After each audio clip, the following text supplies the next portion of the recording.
So the first question I ask, and I'm going to tell you the questions and why I ask them. So the first question, of course, was what were your thoughts and concerns about sending the card back? This is just a preliminary opening question to get a really good idea of what's making them tick. You know, are they extremely interested? Are they mildly interested? Are they just curious?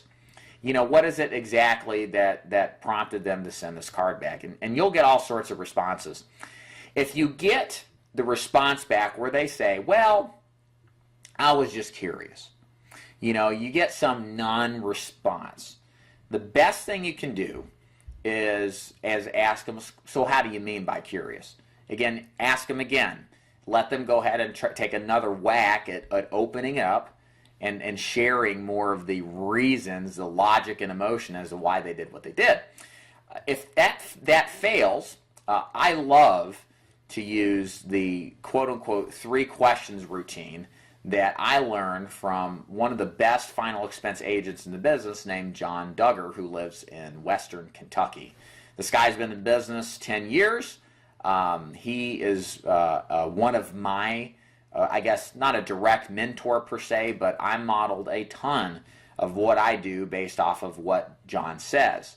And much of his outlook and perspective on final expense sales is a lot in how I do things. Not exactly the same, but a lot of my approach mirrors what a guy that writes $200,000 a year for years now, and with this particular line of questioning. And what he asks is this. He says there's typically, and again, I'm asking this question only if the person can't give me a substantive, engaging response. So this is a leading question, but I lead the way to get a little bit more out of them. So what I ask is this. Well, Mrs. Jones, typically there's 3 situations that people are in as to why they send this card back. The first one is they don't have any insurance. And if they die, it's on a spouse, it's on a kid, and they're worried. The second situation is they don't have enough coverage. They got some, maybe they've had it for a while, but they see how fast the price of funerals are going up, and they're concerned, and they know they should add some extra. And then the third situation is they've got enough. They could die and have enough coverage to pay for the burial, but they want to leave extra behind to a grandkid or a spouse to pay for final expenses or other final expenses like you know, credit card debt or car debt, that kind of thing. So my question to you is this, Mr. Prospect. Out of those 3 situations, the first being no coverage, the second you need more coverage, and the third being you got enough but want extra, which do you fit in best? And then zip it and let them respond. So what this does is it builds a little value.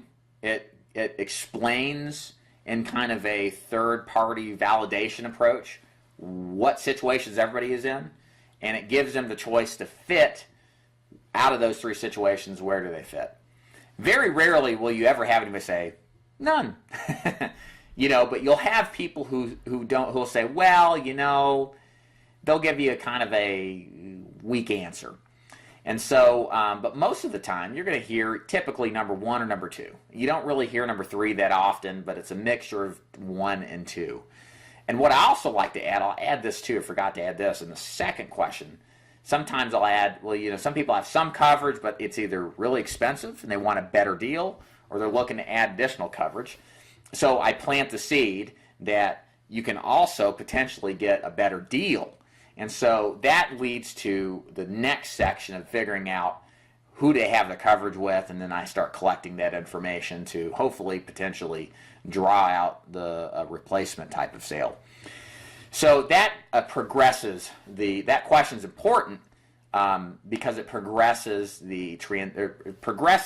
the pre-qualification point past maybe a little initial stall or hesitancy in the prospect.